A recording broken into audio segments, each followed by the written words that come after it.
Olá, meus amigos, sejam muito bem-vindos novamente ao Direto ao Ponto Entrevista. Eu sou Paulo Machado e hoje vou ter o grande prazer de conversar com a Nina Lisboa, que é a idealizadora de um livro que eu gostei bastante, que é O Evangelho em Poesias segundo o Espiritismo. A gente vai falar bastante desse livro, mas antes eu quero dar aqui as boas-vindas à nossa convidada, Nina Lisboa. Seja muito bem-vinda. Boa noite. Boa noite, estou muito feliz de poder participar do programa, contente mesmo de poder falar um pouquinho do livro, do Evangelho em Poesia segundo o Espiritismo, e muito contente mesmo de estar participando, conhecendo Paulo Machado e o Rodney, né? Já conhecia, mas não pessoalmente, mas também estou muito feliz de poder falar um pouquinho do livro. Que legal, sinta-se em casa, viu? O Rodney, pessoal, para que ele tá sempre um fantasminha aqui, ele tá sempre nos bastidores, ele não aparece, mas o Direto ao Ponto Entrevista existe graças ao Rodney também, que teve essa ideia, me convidou, tudo, mas é obra dele. Então, todo o crédito pro nosso querido Rodney, que acaba não aparecendo muito, mas é graças a ele que todo esse trabalho acontece. Nina, você é professora, é poetisa, a gente vai falar bastante sobre poesia, sobre espiritismo, sobre arte, sobre várias coisas legais. Mas eu queria começar perguntando para você o que veio primeiro na sua vida, a poesia ou o espiritismo? Foram praticamente ao mesmo tempo, olha que ninguém fez essa pergunta. Eu comecei no Espiritismo mais ou menos com 15 anos de idade, e foi mais ou menos a mesma época que eu comecei a fazer poesia, com 15, 16 anos.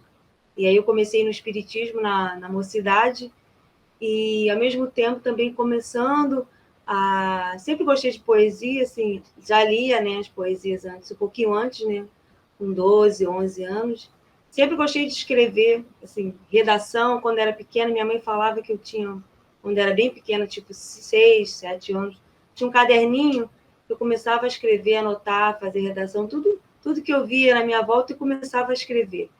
E aí sempre gostei da leitura e com mais ou menos 15, 16 anos que eu comecei a pensar em escrever poesia e até hoje estou nesse caminho aí. Foi ao mesmo tempo que eu comecei na Mocidade Espírita, Que aqui do Rio de maravilha! Janeiro.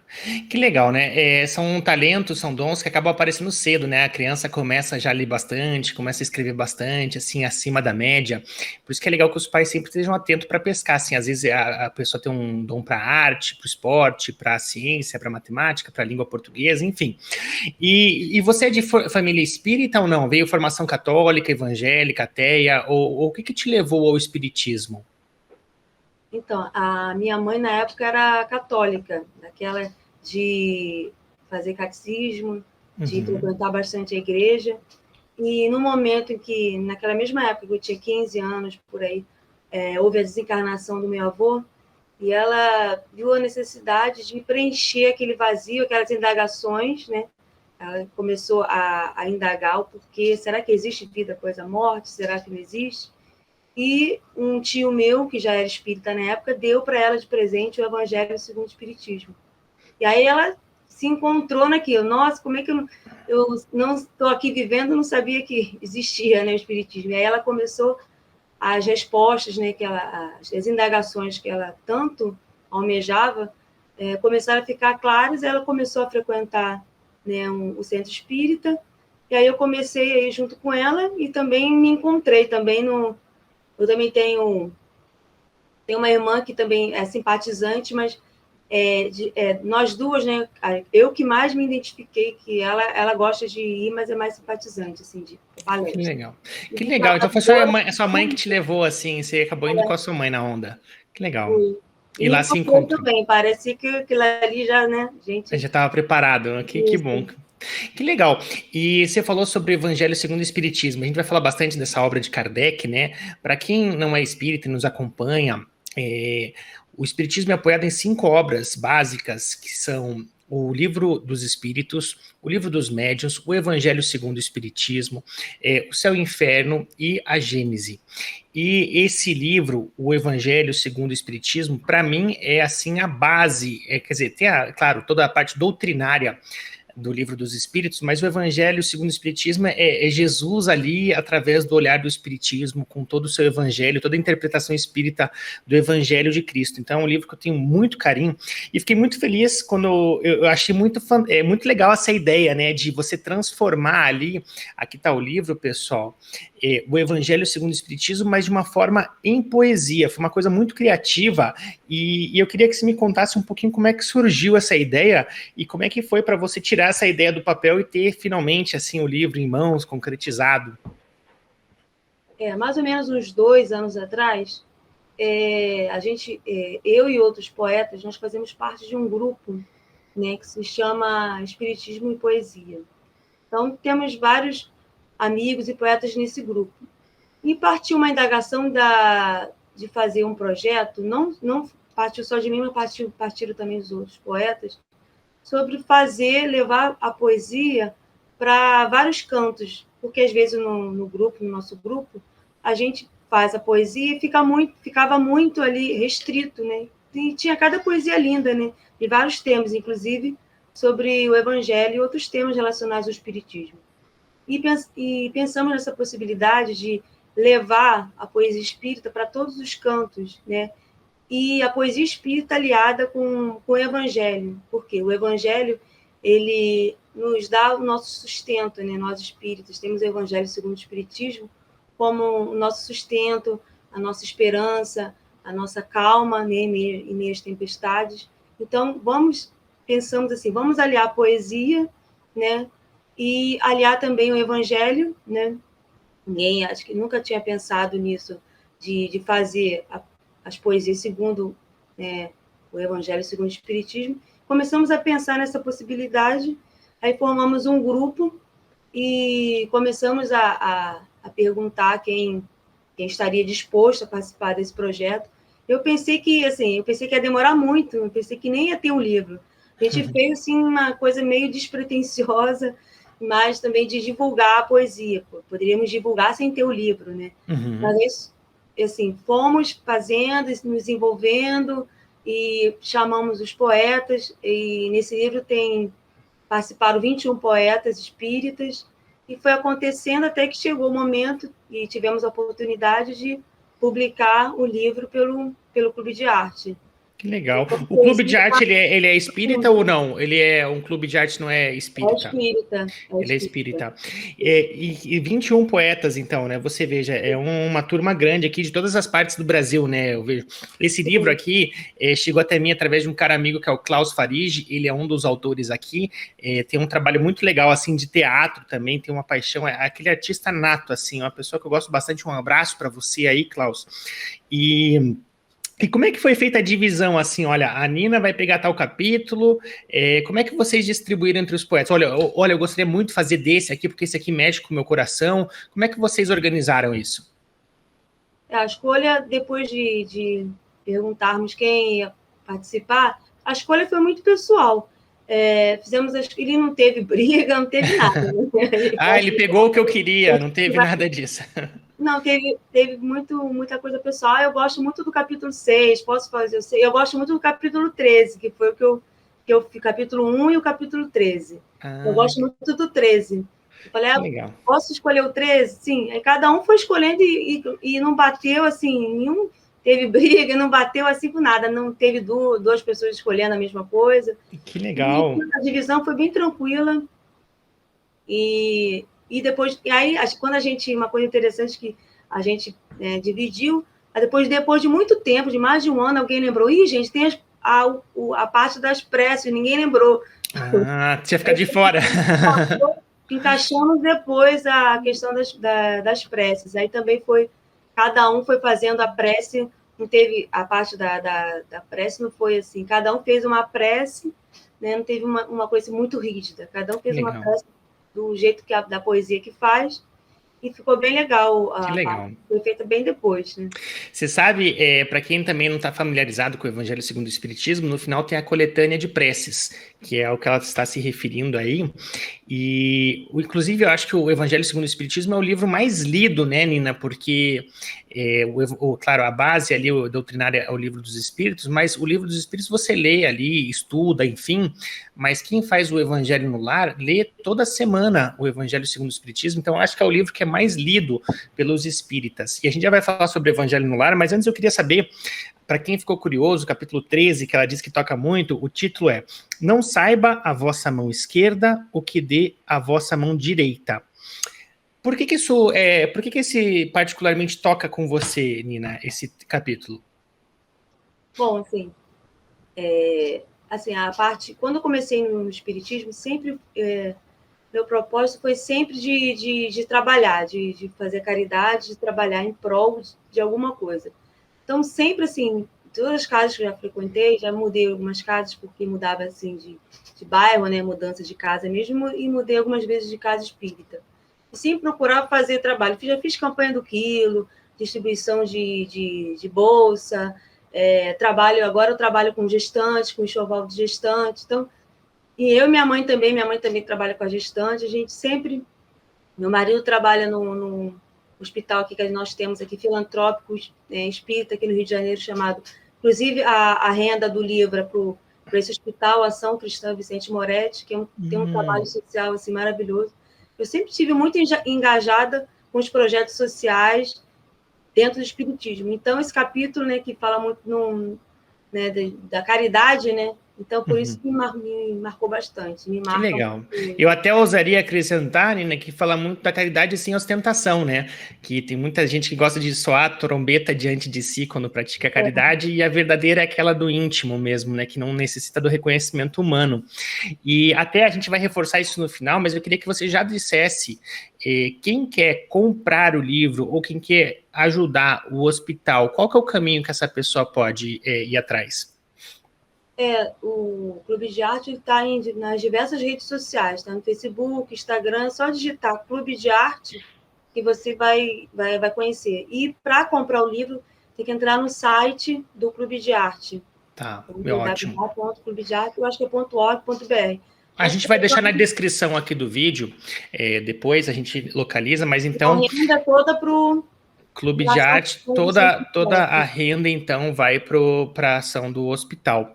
Que legal. E aqui, até a gente falando sobre sobre o Evangelho no Lar também, para quem não conhece muito como é que é essa prática muito tradicional espírita, e para quem é espírita, talvez esteja um pouco distante dessa prática, desse ritual, dessa rotina, conta um pouquinho aí o que é o Evangelho no Lar para quem está nos ouvindo, por gentileza. O Evangelho no Lar, assim, é uma forma de trazer, né, Jesus para dentro dos nossos lares.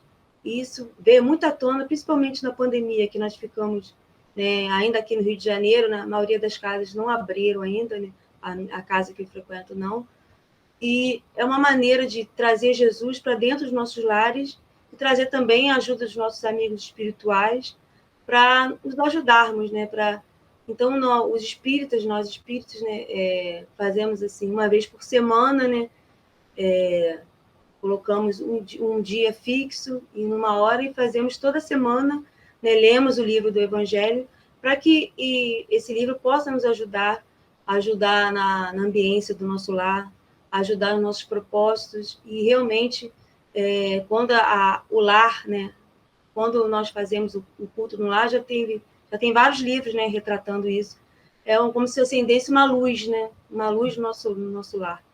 E legal também fazer o culto com crianças também, né? Sempre, por exemplo, aqui em casa que tem criança, a gente faz o culto no lar. Aqui a gente faz todo dia, né? Nem uma vez por semana. Legal, você faz o evangelho diariamente. Na pandemia, todo dia, porque a gente achou que na pandemia ficou assim, né, a ambiência, né, e essa situação toda, né, que ocorreu no nosso Só por curiosidade, qual que é o horário que vocês definiram? Aqui a gente faz 10 horas da noite. 10 horas da noite. Depois que fazíamos uma vez por semana, depois que a gente começou a fazer todo dia, houve muita melhora, assim, na harmonia do lar, assim. Harmonia, isso. Que legal. Você, o seu marido e um filho, é isso? Eu tenho dois filhos. Um menino de 10 e uma bebezinha Vai fazer Ah, 2 anos. que legal. E nessa época de pandemia, todo mundo preso em casa, é importante mais ainda manter a harmonia do lar, né? E então, para o pessoal entender na prática, você seleciona um dia da semana ou diário, como a Nina fez, e você cria uma espécie de ritual, assim, sempre no mesmo horário. Você pode colocar uma água, né, para fluidificar ali. Você coloca uma água que vai ser fluidificada pelos espíritos. Você abre aleatoriamente um capítulo do Livro dos Espíritos, lê aquele capítulo e depois reflete, conversa em cima do que foi abordado. Curiosidade, você usa o Livro dos Espíritas original, depois que saiu esse, você está usando esse, ou você alterna? Como é que você faz? O livrinho aqui eu uso sempre depois que a gente lê. Ah, E a gente entendi. abre, a gente lê na sequência, né, o Evangelho, né? Então a Aham. gente lê a sequência, depois no final, ou às vezes eu abro aleatório, né? E depois a gente faz a prece e termina. Que legal, que Isso que eu estou bacana. usando. Já estou já no meio, já. Vocês... Vou ficar sentindo falta depois, vou ler de novo, né? Ai, que legal. E eu queria agora, então, né, que a gente fizesse como se fosse para mostrar um pouquinho do pessoal. Eu queria te convidar que você abrisse aleatoriamente o livro e lesse uma poesia para a gente, para quem está curioso, entender como é que é o Espiritismo retratado em forma de poesia. Você poderia fazer isso? Tá. Concentra, vai ser aleatório para não privilegiar aí nenhum autor e outro ficar chateado, mas vamos ver que mensagem que o livro traz para a gente. Ó, abri, deixa eu ver. Capítulo 14, honrai o vosso pai e a vossa mãe. Eu abri na página 78. Instruções 70. em quadros. Nossa, eu li isso aqui, deve ter uns 2 dias eu li. Olha só que coisa, né? 71. Ah, tá. Que daí você volta um, né? Para pegar o honrai vosso pai e vossa mãe. E daí você tem o trecho aqui do Evangelho segundo o Espiritismo, né? Um parágrafozinho, e depois você lê. Você pode ler só esse primeiro, o honrar pai e mãe mesmo. Ou melhor, o trechinho aqui, ó, eu vou ler só o trecho que diz no Evangelho segundo o Espiritismo, que fala assim: infeliz daquele que esquece a dívida para com aqueles que o sustentaram em sua fragilidade infantil, que além da vida material, lhe deram também a vida moral, e que frequentemente se impuseram duras privações para lhe assegurar o seu bem-estar. Então a gente vê muito disso hoje, né? Os pais abdicam de tudo para dar um bem-estar no filho, e quando chegam lá na frente, assim, na idade avançada, nem sempre tem esse carinho e retribuição dos filhos adultos, né? Quando estão na velhice. Inclusive, eu não sei se é junho ou julho, agora tem uma campanha do governo de conscientização de violência contra o idoso, que é uma coisa que aumentou muito durante a pandemia, uma coisa muito triste, né? E esse honrar pai e mãe, você veja, e a palavra é bem clara, né? Honrar. Às vezes você tem problemas com os seus pais, você não tem o pai que você desejou, ou a mãe que você desejou. Ainda assim, aqui o Evangelho nos fala para honrar. Você poderia ler, para a gente ter o prazer de ouvir na sua voz, é do Glaucio Cardoso, aí do Rio de Janeiro. Aqui, nossa, conterrâneo aqui. Que legal, caindo bem no Rio de Janeiro. Lê para a gente conhecer, para quem está nos ouvindo, ver um pouquinho como é que é o Evangelho em forma de poesia. Então, honrar pai e mãe. Quando o tempo nos alcança, falta a firmeza dos passos. Falha a visão em pleno dia, faz frio em pleno sol. Quando o tempo nos alcança, é como se voltassem os dias da infância e nos tornamos novos filhos. Quando o tempo nos alcança, é que a sabedoria divina se mostra. Pequenos e dependentes chegamos, pequenos e dependentes partimos. Quando o tempo nos alcança, é tempo de colher os frutos das sementes que cultivamos. Sabendo semear flores nas mãos de nossos rebentos, eles virão perfumar os dias de nosso ocaso, e dormiremos o sono calmo, tranquilo da certeza do amparo, quando o tempo nos alcançar. Maravilha. Glaucio Cardoso, do Rio de Janeiro. Você vê, né, Nina? tantas vezes, graças a Deus, que tem uma situação, eu moro na frente da casa da minha sogra e tem a Bisa, que é a mãe da minha sogra, que está com 91 anos. E graças a Deus é muito bem cuidada ali, com o carinho da família toda. Tem a cuidadora, mas assim, a cuidadora fica durante o dia ali para minha sogra poder fazer alguma coisa, mas ela tá no seio familiar, assim, com toda a atenção, todo o carinho, tá lúcida, um pouco repetitiva, esquecidinha, mas é normal, com 91 anos, dificuldade de locomover. Mas eu vejo o privilégio que ela tem, que às vezes talvez nem ela se dê conta, né? Eu vi casos assim, quando a ministra Damares Alves dos Direitos Humanos estava falando sobre essa campanha, de casos que ela presenciou assim terríveis, que o idoso era tratado, era colocado num chiqueiro, a família dava comida pela cerca e dava um banho de mangueira uma vez por semana, assim, como se fosse um bicho. E coisas chocantes, assim, e violências dos mais tipos, assim, que eu nem vou comentar aqui para não deixar o clima muito pesado do programa, mas assim, já que a gente caiu nesse capítulo, acho que vale, né, qual que é a sua reflexão a respeito disso e a respeito desse ciclo da vida, né, como ele fala, pequenos e dependentes chegamos, né, quando nós somos bebês, e eu acho que o ser humano, acho que é uma das espécies mais dependentes dos pais depois do nascimento, né, tem vê assim, o bezerrinho, ele nasce, cai, já sai pastando aí e tal, a gente, um bebê sem um amparo da mãe e do pai não sobrevive. E também a fragilidade, né, do fim da vida aí, que se o tempo se a morte não chegar antes, o tempo vai nos alcançar também a todos aqui, e a dificuldade que as pessoas têm às vezes de se colocar, e na visão espírita também, porque, por exemplo, se a minha sogra está dando todo esse carinho para a Bisa, quem sabe numa outra encarnação os papéis foram invertidos, é uma forma de retribuir. Que mensagem você tira aqui nesse momento desse texto e de todo esse momento que a gente está vivendo agora de pandemia e questão de campanha contra a violência do idoso? Como você falou, a gente também, né, viu muito a questão da violência com o idoso, né?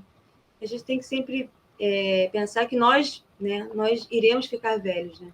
Hoje, às vezes o jovem, né, a gente mesmo, né, pensa assim, não vou ficar velho, né? Então fala assim, será que eu vou dar trabalho? Minha mãe sempre fala isso aqui, eu não quero ficar velho porque eu não quero dar trabalho. A minha também. A gente não sabe, né?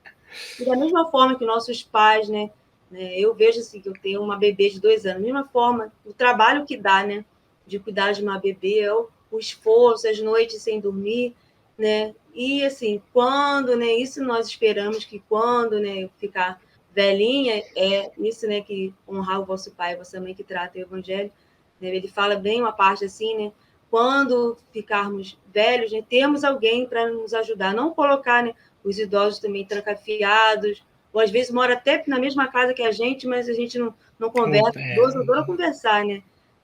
Gosta de papear. Atenção, ver que tem atenção, né? Também tem que ter esse olhar também, que às vezes a pessoa não bota nem no asilo, né? Mas também deixa o idoso em casa, no quartinho dos fundos, né? Meio largado. Né? E quando é muito interessante quando alguém conta assim, tipo do idoso com um bebê pequeno, como o idoso rejuvenesce o encontro com o encontro do neto, né? É bem legal isso que eu vejo minha mãe, às vezes, assim, teve um momento que ela teve com depressão, então o que ajudou ela a sair da depressão foi justamente vir aqui para minha casa e ficar vendo a Karina, ajudando a cuidar da Karina, quando era bebê, isso rejuvenesceu, né? E o contato dos netos. É tão importante, às vezes, os idosos, né, tiram, né, privam, né, os filhos privam esse contato, às vezes, do neto com os avós, que é muito importante. É como se fosse um ciclo, né? A gente começa aqui no início, assim, frágil, tal. Quando a gente chega no final do ciclo, a gente também tá meio... tá frágil igual e dependente. E isso do contato dos netos, eu concordo muito com você, Nina. Eu tenho 2 filhas também, uma de 14 e uma de 6, e meus avós morreram muito quando eu era muito novo. Eu tenho pouquíssimas lembranças dos meus avós maternos, e os paternos moravam em Recife. Eu tinha muito pouco contato, assim, com eles. Então, hoje eu tenho o prazer de poder morar na frente da casa da minha sogra e do meu sogro, que vem praticamente todos os dias os netos, e meus pais também moram muito perto aqui e vêm praticamente todos os dias os netos. Então, essa convivência é boa tanto para o neto quanto para o avô, né? Então, uma coisa, claro, não... Porque também tem o outro lado da moeda de pais que talvez confundam os papéis, né? Então dá o avô para tomar... Isso, eu trabalho, eu vou sair e tal, você cuida dele, assim, claro que é sempre bom você ter esse apoio e tal, mas vô é vô, pai é pai, né? Não podemos misturar as coisas. E, pois é, e essa questão toda de que a gente está vivendo na pandemia trouxe mais à tona ainda certas coisas, né? E me conta uma coisa, assim, talvez alguém possa estar pensando, poxa, mas honrar pai e mãe é tão difícil, às vezes meu pai não vale nada, ou minha mãe não vale nada, minha mãe me abandonou, ou meu pai... O que que você diria para essas pessoas, assim, que tem essa dificuldade de honrar o pai e a mãe? Dificuldades, assim, sempre vão existir no relacionamento, né? E a gente acha que quando tem desentendimentos, né? Principalmente na família, é o que mais nos dói, né? Porque são pessoas que nos são caras, né? Uhum. Então, assim, o que posso dizer é que a gente tem que sempre olhar pela visão de Jesus, pela visão cristã, né? O pai e a mãe, mesmo que diferenças, né? Diferenças que possam ter, foram aqueles que nos geraram, né? Que deram a vida, que cuidaram da gente. E mesmo que possamos ter divergências, né? Que não é só porque é pai e mãe que vão pensar que todo mundo vai pensar igual, vai ter as divergências, né? Pensamos sempre pelo lado que Jesus faria, né? Pelo lado cristão, né? De Uhum. amá-los, de entendê-los, que eles também, né? Eles fazem, né? Os nossos pais fazem tudo pela gente, né? Nos educaram, nos amaram. Às vezes nós não os entendemos porque queremos que eles sejam do nosso jeito, né? Queremos que eles façam as coisas do nosso jeito. Mas não é assim que funciona, né? A Uhum. gente tem que sempre entender, né? Se colocar no lugar deles, né? E é tão bom quando eu vejo minha mãe e meu pai aqui juntos. Tem gente que não tem o pai e a mãe junto ainda, ou então não tem os avós também. Eu pude viver com a minha avó durante muito tempo, né? Ela desencarnou deve ter uns 4 anos. Então, vivi muito essa questão da neta com a avó. E a gente tem que, né, quando tivermos nossos pais, darmos valor a eles, mesmo que haja divergências, né? E principalmente as divergências no lar que mais se afloram, né? Uhum. Então, É. possamos Você sabe perdoar, que né? Para sermos perdoados. eu iria até adiante e colocaria assim, ainda que teu pai ou tua mãe não merecesse o seu carinho, o seu amor, porque realmente são pessoas que vieram para espiar aqui e aprender, ainda assim é uma oportunidade de você exercitar o perdão, de você exercitar o amor incondicional, né? Porque olha, eu posso não gostar do meu pai, mas eu amo porque ele é meu pai, eu me esforço para amar e eu tento assim, sabe, o amor às vezes não é você simplesmente assim ter um afeto, um carinho, uma ligação muito forte com uma pessoa que às vezes você não tem essa ligação, mas assim é o perdão das ofensas, o esquecimento das coisas ruins. Então eu acho que é sempre um exercício para a gente crescer. E a gente tem aquela frase famosa no Espiritismo que a gente nasceu exatamente na família que a gente precisava, né? Deus não erra. Então se você tem esse pai e essa mãe, e se você tem um filho difícil, enfim, tudo tem um porquê, um resgate de vida passada, ou uma coisa, alguma lição que vocês precisam aprender. E você sabe, Nina, que a gente falando sobre essa questão das divergências que você colocou, na vez passada, aqui na semana passada, eu conversei com o João Edson, que estava falando sobre transição planetária.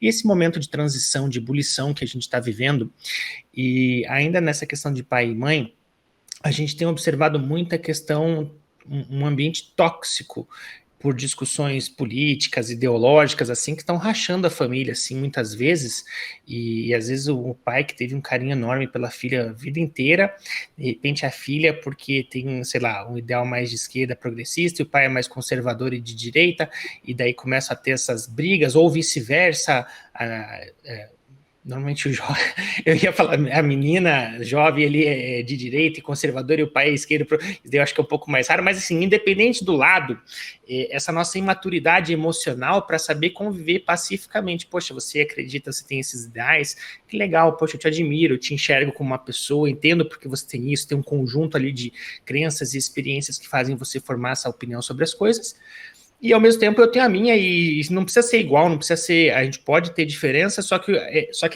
na teoria é fácil falar, né? Na prática, qualquer coisinha ali gera uns gatilhos emocionais ali. Como é que você vê essa nossa imaturidade emocional para saber conviver com diferenças de opiniões na família? E nos ajudou muito, né? Porque trouxe à tona vários erros nossos, né? Que estavam adormecidos, né? E essa questão da divergência familiar sempre existiu, por exemplo. Aqui em casa, assim, temos não é divergência, né? O meu pai é evangélico e nós somos espíritas, eu, minha mãe, minha irmã, meu marido. Então, quando ele começou, assim, com a religião dele eu esqueci o nome da igreja, né? Uhum. Quando ele começou, ele quis, né, de qualquer forma, levar a gente, não, eu vou fazer você sair do espiritismo, vai ser, pai, não é assim, não sei o que, não, fazer, e conforme, aí, e tinha todo aquele, né, de falar de que, não, porque é o demônio, que é não sei o quê, e olha, aí a gente falava, você convive com a gente aqui, como é que você está falando que isso é o demônio, se você convive com a gente aqui, nós não fazemos nada, né, do que... Pelo contrário, é Jesus, né? Aí levou um bom tempo, aí depois ele começou a se simpatizar com o espiritismo e de conversa, algumas coisas, mas levou um bom tempo. Então, aqui em casa teve essa questão assim, da divergência na questão da religião. Hoje ele continua evangélico, mas ele já entende um pouquinho mais sobre o espiritismo, não tem esse preconceito, Tem digamos mais esse assim. negócio de levar a gente para a religião. Querer. Ele Até entendeu porque. que todas as religiões vão, né, vão É, converter para o amor, né? é. Então, Eu gosto de Valdo Franco quando ele diz que a melhor religião é aquela que te faz uma pessoa melhor. Se pro teu pai é a Igreja Batista, os evangélicos, ótimo. Se pra gente é o Espiritismo, ótimo. Para outro é ele melhorou católico. muito, porque ele bebia, tem uma época que ele bebia, então todo mundo, a Cada pessoa um se encontra, acho, ele dentro se de um. encontrou e melhorou muito, assim, foi É, muito bom para ele. Cada um tá na religião certa, né? Isso, e às vezes assim você tem essa imagem, poxa, porque talvez evangélicos tenham essa questão de uma visão, o espiritismo é coisa do demônio, eu vou tirar vocês, é um pecado, não pode pensar nisso, que blasfêmia, porque tem algumas diferenças, né, dogmáticas ali fortes, mas ao mesmo tempo tem Cristo que nos une, né? Então acho que a mensagem de amor e caridade de Cristo não interessa ser evangélico, católico, espírita, de Umbanda, enfim, todos nós temos essa coisa em comum que é Cristo e a caridade. E falando, Ana, também agora sobre o livro e sobre poesia. E você tem um trabalho legal, né? Sobre essa questão de alfabetização, envolvido com jovens. Por que você acha que a gente tem uma barreira tão grande em adentrar esse universo da poesia? Eu mesmo, por exemplo, também confesso, eu gosto muito de prosa, leio, gosto muito de leitura, mas assim, eu também não tenho assim uma afinidade natural como você teve ali, jovem, para ler poesia. E eu estava falando antes da entrevista com você, né? Muitas vezes aqui no Brasil, se você for ver o quanto que as pessoas leem, é baixíssimo, né? E isso que eu não confio nessas pesquisas, que a pessoa que não lê dificilmente dá uma mentidinha ali, quantos livros você leu nesse ano e tal. Mas assim, a gente é uma nação que lê muito pouco. E se for falar de poesia, então deve ser. Se você pega assim o bolo, tira uma fatiazinha, são os que lê. Você tira uma fatiazinha dos que lê, que é os que lê em poesia, né? Por que existe essa barreira de entrada, assim? O que a gente pode fazer? Quem está nos assistindo, assim, poxa, eu queria saber aprender mais, porque é um negócio difícil, mas depois que eu entendo a poesia, é uma coisa tão bonita, nossa, uma coisa maravilhosa. Só que tem essa barreira de entrada. Como é que você vê isso? Assim, eu acho que a poesia, assim, por que eu acho que o jovem, a princípio, não gosta de poesia? Porque eu acho que a poesia foi muito atrelada, assim, principalmente na escola, e uma coisa assim muito rígida. Então, eu pegava aquelas poesias antigas, né, que são bem metrificadas, de poesias da época barroca, do simbolismo, que é uma poesia difícil, né? Então, a poesia ficou muito vinculada, principalmente no jovem, quando o professor de literatura dava na escola, né, digamos assim, e ficou bem marcado esse tipo de poesia, que aí o jovem fala, não, é muito chato, não dá para entender nada, uma linguagem rebuscada, uma linguagem confusa e muito difícil. Já pegava esse trauma, assim, esse ranço da poesia. Os jovens, então, a partir do momento que o jovem começa a ler um outro tipo de poesia, quando surgem os poetas modernistas, que começaram a fazer a poesia mais livre, não aquela poesia, porque antigamente a poesia também era vista só como coisa de velho, né? Uhum. Inclusive, assim, quando eu comecei no primeiro fórum da Abrarte, quando comecei a participar da Abrarte, que é a Associação Brasileira de Artistas Espíritas, quando eles não me conheciam, né? A gente falava pelo grupo, só uma historinha. E as pessoas não me conheciam pessoalmente. Quando eles me conheceram pessoalmente, os artistas espíritas, eles falaram, nossa, mas você é tão nova. Eles achavam que eu era bem mais velha. Mas que você imagina uma poetisa, você já imagina uma senhorinha, sei lá, né? Se eu tivesse, sei lá, mais de 60 anos, porque as pessoas vinculam gostar de poesia a ser mais velho. Então, quando o jovem, a pessoa, quando começou, voltando ao modernismo, começava a poesia mais livre, então surgiu Carlos Drummond de Andrade, Mário de Andrade, e poetas que começaram, Vinícius de Moraes veio depois, começaram a escrever uma poesia mais perto do povo, né? Que a outra poesia antiga era muito rebuscada, era só para, digamos, para elite, assim, era muito difícil de ler, complicada e ninguém entendia nada.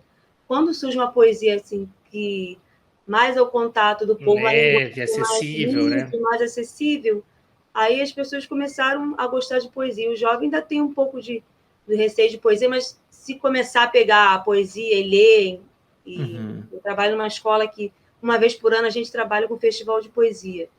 E eles mesmos, assim, daquele festival, a gente vê, eles escrevem, né? É um festival que ganha prêmio por escrever a poesia. E aí tem muitos que eu vejo assim, eles me mostram, professora, tá bom a poesia? Eu vejo cada talento ali que estava... Na verdade, a poesia vai para eles assim, é um momento de deles colocarem tudo para fora. E, gente, a poesia também serve para isso. Para mim, então, muito psicológico, né? Eu vou, escrevo uma terapia. E já fico boa. Colocar no papel é muito importante, né? E eu gosto mais ainda de pôr com caneta e papel, assim, não teclado, assim, quando eu quero, sabe, descarregar, assim, que eu acho muito diferente, né? No papel. Depois datilografa, né? E você sabe que eu faço um paralelo, assim, da poesia com a música clássica também, que é uma coisa também associada à pessoa mais idosa, mais rebuscada, porque muitas vezes a pessoa leva a vida inteira para chegar num nível de maturidade para conseguir apreciar aquilo ali, que são coisas muito profundas. E daí, por exemplo, isso que você falou, tantos talentos ali que de repente você olhando assim, você vê, poxa, se essas crianças tivessem mais acesso, mais oportunidade, assim como trabalhos também que o João Carlos Martins, maestro, faz de levar música clássica nas comunidades do Rio aí, e surgem talentos, porque na verdade não é que não gostam também, elas não têm a oportunidade de se deparar com essas coisas, né? De repente fica nada contra quem gosta, aí, mas sei lá, em vez de ter contato com Beethoven, Bach, Chopin, pega funk, pega aquilo que está ali sendo consumido ali naquele ambiente, enfim, e acaba não saindo disso. Leitura, então, mesma coisa, assim, se a pessoa não tem acesso à poesia, fica difícil realmente gostar de algo que você não conhece, ou, que nem você falou, essa questão, você pega uma poesia barroca, assim, muito difícil, é que nem você forçar um jovem aí de 14, 15, 16 anos, colocar um cinema cult, assim, aqueles filmes, assim, que, sei lá, ou num idioma que ele não entenda, assim, coloque um cinema iraniano, ou coloque uma coisa em latim e force ele a ficar 2 horas ali assistindo aquele negócio chato, que para ele, não é que é chato, é maravilhoso, só que ele ainda não tem, digamos, as ferramentas para conseguir traduzir aquilo, né? Eu dou aula, agora eu estou dando aula na pandemia online. Toda semana, quando eu boto um aviso para eles, eu boto sempre a poesia, eles adoram as poesias. Professor, cadê? Aí hoje eu não botei a poesia, esqueci, me enrolei tudo aqui e não coloquei lá na plataforma. Aí eles perguntaram, cadê a poesia? Então, cobraram, que legal. São jovens, 16, 17 anos. Que legal. Gostam bastante de...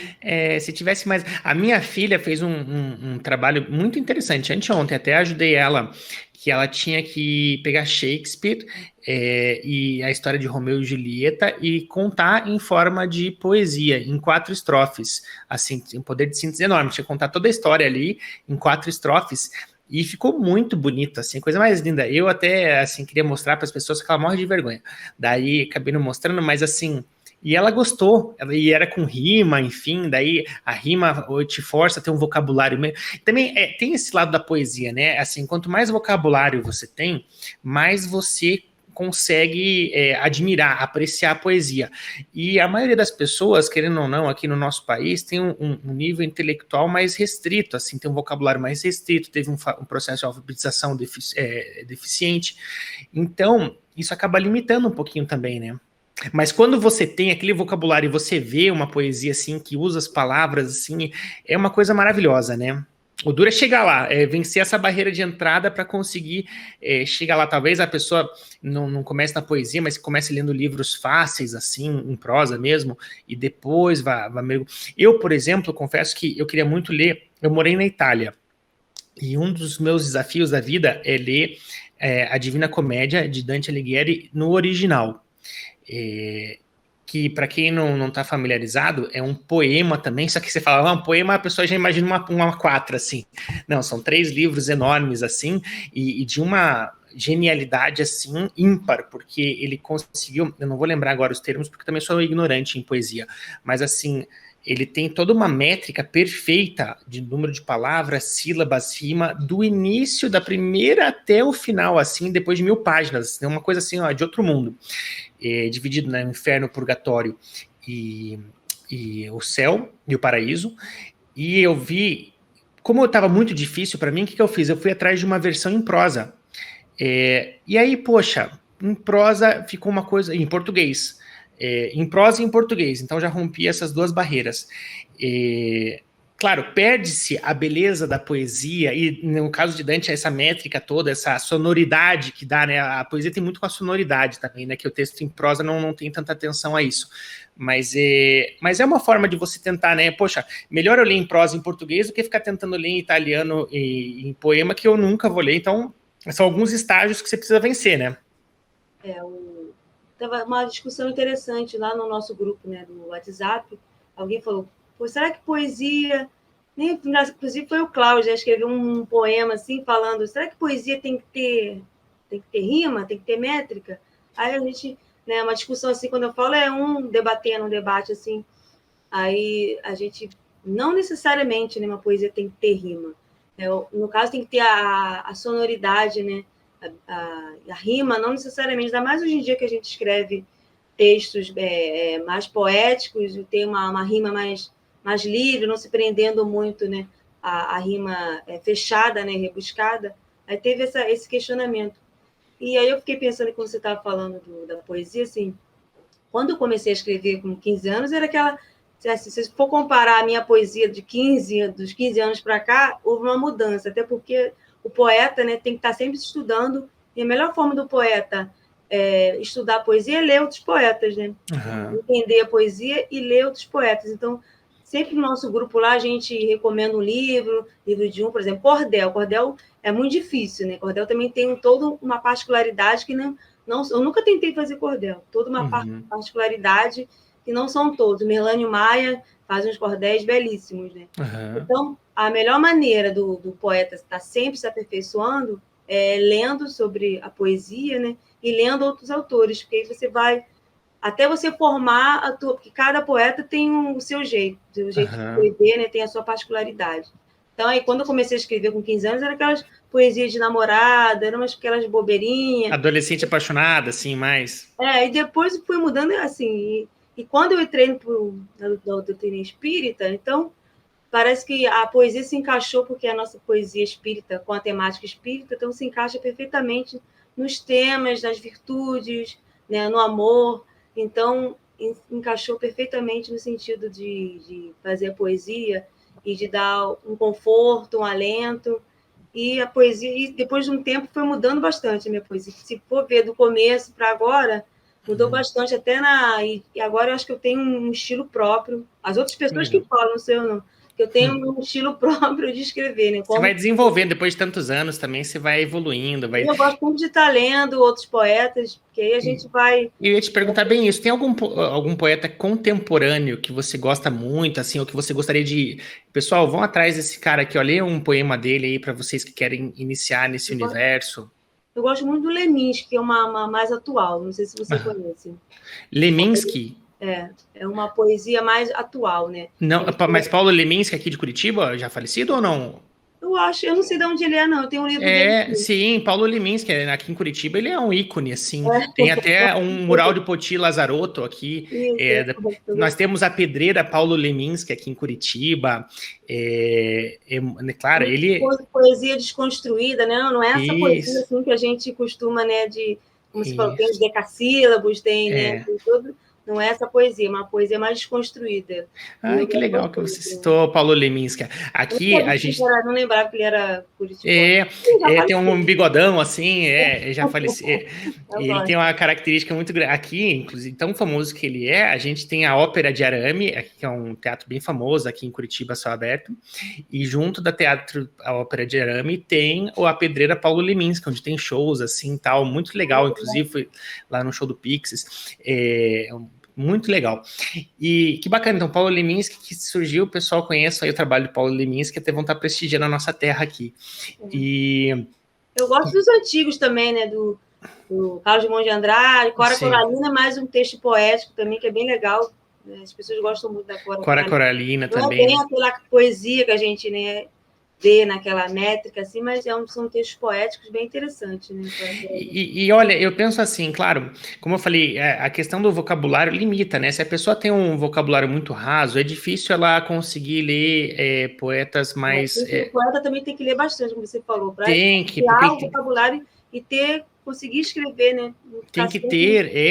ter, tem que ter um repertório de palavras muito grande, né, para escrever, para você ter, se você tem um repertório limitado, até né, se for usar rima, então nem se fala, né, você tem que ter um arsenal ali. Eu lembro do Ariano Suassuna também falando um episódio legal, não sei se você já viu esse também, ele estava reclamando daquele jeitão dele lá de paraibano, é, falando assim, ele leu uma manchete que era, não sei se era do Calypso, dessas bandas lá do norte, Paraíba do Nordeste, né? Mas o Calypso acho que é do Pará, no norte, ou do Amazonas, mas acho que é Pará. E daí tem o Chimbinha, que era um guitarrista lá, enfim. E daí tava lá, coisa a matéria estampada no jornal, assim, a manchete. Chimbinha genial, alguma coisa assim. E daí ele tava falando assim, pessoal, pensa comigo. Eu sou um escritor, a minha matéria-prima é a palavra. Se eu gasto um adjetivo como genial para o Chimbinha, o que eu vou falar do Beethoven? E daí você vê, né? Tipo, a questão do uso adequado das palavras. Muitas vezes a gente usa palavras aí que a gente nem sabe direito o que significa. Hoje está muito na moda usar, sei lá, fascismo, fascista, não sei o quê, ou palavras pesadas, assim, que você não tem noção do peso que aquilo ali carrega. E o poeta, realmente, ele tem, digamos, não só o conhecimento da palavra, mas se aprofundar no significado de cada palavra, e quem lê também precisa muito disso para conseguir captar tudo que o poema. Mas assim, daí você vê. Também, né? Total. Também uma discussão também que teve lá no grupo, também, a gente também tem que ler, porque às vezes a parte do vocabulário, né? Concordância, regência, tudo, né? A língua portuguesa é muito rica.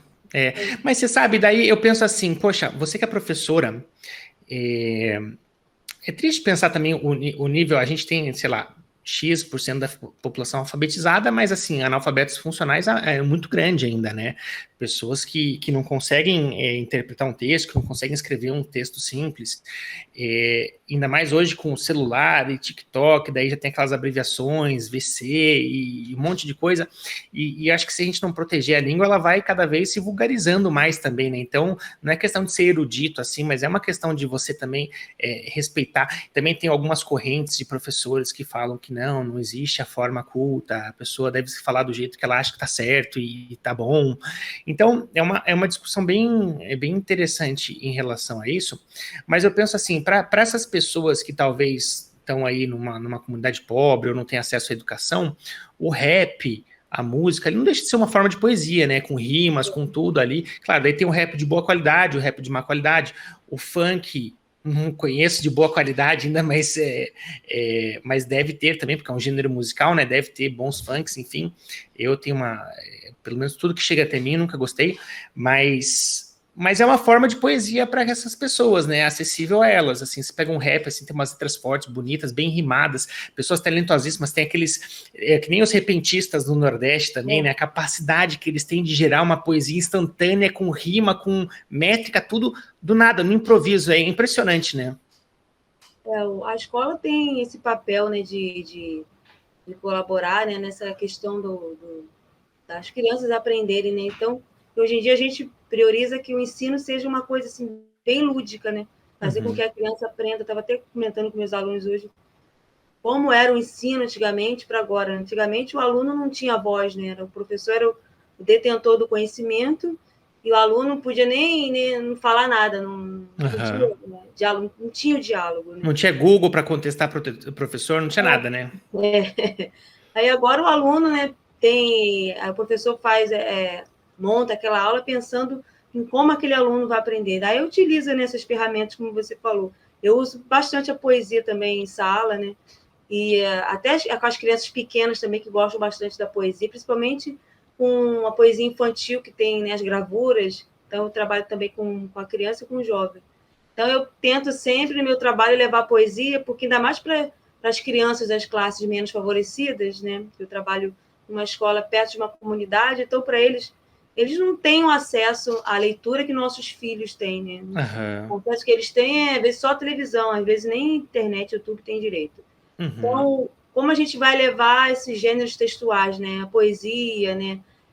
A fábula. Então, a escola que vai cumprir esse papel que, às vezes, os pais e a família ainda não conseguem cumprir. Então, eu gosto sempre de trabalhar com a poesia e com os outros gêneros textuais e as crianças gostam bastante, né? Trazendo um pouco do que eles, às vezes, na casa onde eles vivem, eles não têm acesso, né? Aham. Não têm acesso a livros, né? Aqui a minha filha de 2 anos, eu já leio o livro para ela antes de dormir.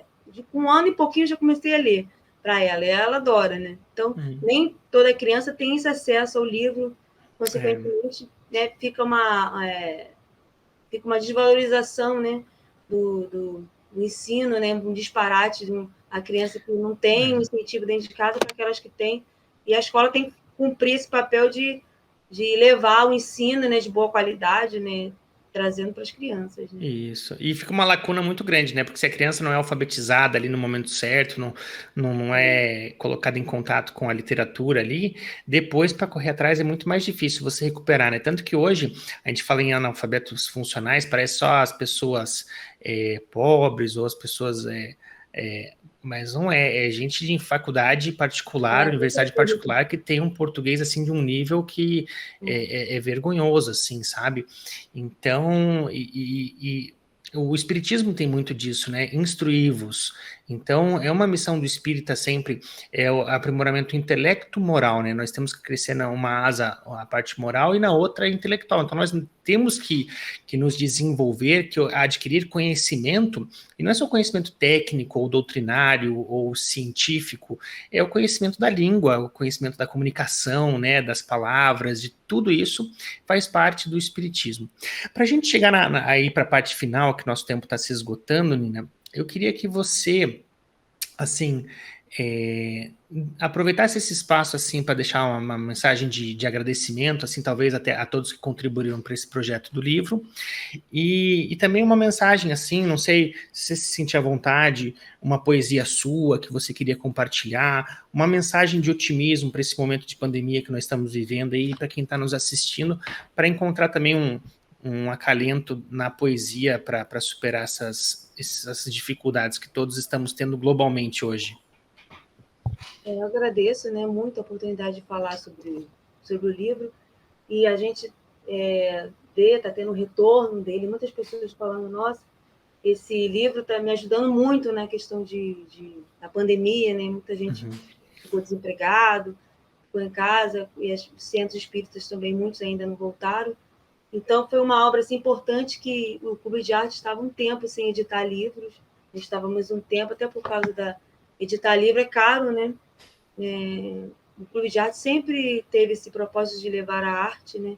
Não só através dos livros, mas CDs, DVDs, etc. E teve um tempo que nós não ficamos um tempo, que eu não sei bem informar, sem editar. E com esse livro, esse ano, foi a volta, né, do Clube de Arte com a edição de livros. Então, foi bem importante, tanto para o Clube de Arte, na questão de voltar a editar os livros, e na questão também de poder ajudar, porque nesse livro aqui tem vários poetas assim, novatos mesmos, que não são conhecidos assim, dentro até do próprio movimento espírita. Nós demos oportunidade para quem, né, quisesse levar a sua arte em forma de poesia. Então, tem poetas aqui que são novatos mesmo na escrita. Que legal. E nós ficamos muito felizes de poder dar essa oportunidade, porque a poesia também é difícil você editar um livro no Brasil, ainda mais a poesia espírita é mais difícil. Para eu também editar, eu tenho um livro editado, né? Para chegar a você editar um livro e publicar, é muito difícil esse caminho para o poeta. Né? O poeta geralmente é muito só nisso, né?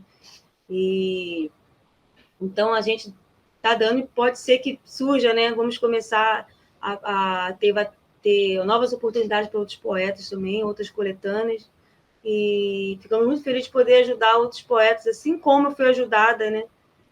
Outros poetas, a gente também teve essa oportunidade. Que legal. E eu posso, assim, declamar uma poesia minha, como eu falei do capítulo 13. Sim, por favor, vamos Que é a encerrar. Beneficência, o capítulo que eu mais gosto. Né? E eu fico pensando nessa poesia, nessa questão atual que estamos vivendo, né? Das pessoas com muitas necessidades, desempregadas, muita fome, muita criança aqui no Rio pedindo, né, comida, dinheiro, tá? A situação está muito difícil. Então, eu penso nessa poesia como uma forma de ajuda, e quando a gente ajuda o outro, a gente está ajudando a si próprio, né? Então... Com certeza. Então, por gentileza, nossa, perfeito aqui encerrar com você aqui o poema declamado pela própria autora. Vai ser um prazer. Então, a poesia se chama A Beneficência. Clama uma voz ao longe entre os carros e a balbúrdia. A mão estendida em súplica, ao mesmo tempo que estende a fronte. Olhos cheios de lágrimas. Estou com fome. Tem um pão? Hoje dormi ao relento, senti frio e solidão. Mas vejo você, ó, que dádiva. Não acontecida ao acaso, exercita-se a caridade nesse encontro repentino. A mão que abençoa e acolhe também busca o ombro e chora na ajuda ao desconhecido. Que maravilha, Nina. Olha, muito obrigado. Se as pessoas quiserem conhecer os seus poemas, tem um blog, alguma coisa que você poderia divulgar aqui para a gente deixar para as pessoas conhecerem mais o seu trabalho? Tem, é só procurar, tem Facebook, Instagram, é só colocar Nina Lisboa e aparece lá. Tem no Facebook, tem no Instagram e tem no YouTube também. Que legal. A gente vai deixar aqui na descrição do vídeo também o link para facilitar para as pessoas te encontrarem. Mas, Nina, olha, muito obrigado pelo seu tempo. Foi um prazer te conhecer. Eu já tinha gostado desse, quando o Klaus falou desse projeto, agora fico muito honrado de conhecer, assim, de onde surgiu. Parabéns pelo seu trabalho aí com a educação. Acho que a gente sempre a gente vem com alguns dons e a gente tem que colocar esses dons a serviço do próximo, né? Então, na educação, se você veio com o dom da palavra, da comunicação, que você possa usar isso para incentivar que outras crianças, jovens aí também tenham a oportunidade de não se limitar, né? Porque quem domina a língua portuguesa, quem tem vocabulário, tudo é muito mais livre, né? Expande, é que nem a música, assim. Eu gosto muito de música. Assim, quem pratica música, você vai se expandindo, assim, você vai crescendo como pessoa em idiomas, ciência, em tudo. Mas cada um tem o seu talento, cada um tem o seu caminho, né? E você encontrou na poesia e disso está fazendo obras maravilhosas. Está aqui, pessoal, está no o Evangelho em Poesias segundo o Espiritismo. Nina, muito obrigado, que Deus abençoe aí o seu caminho, que abençoe todo o seu trabalho, todos os autores que contribuíram aqui. E, pessoal, se você, de repente, gosta de poesia ou quer conhecer mais, tá aqui um livro para você começar a desbravar aí o universo da poesia, ainda por cima com a mensagem do Evangelho. Então, uma combinação que a Nina foi muito feliz de ter aqui. Nina, até uma próxima oportunidade. Muito obrigado e que Deus te abençoe sempre. Obrigada pela oportunidade. Eu que agradeço. Um prazer. Valeu, um abraço.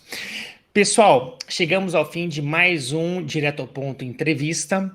Hoje eu tive o prazer de conversar com a Nina, são sempre conversas muito enriquecedoras, eu espero que vocês gostem tanto quanto eu.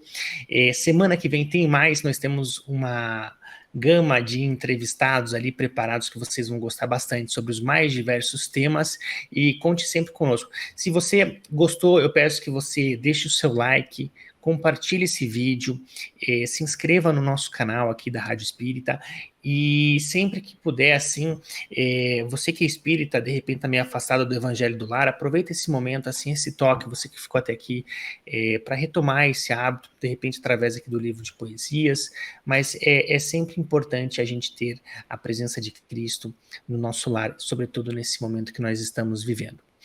Agradeço a sua audiência mais uma vez.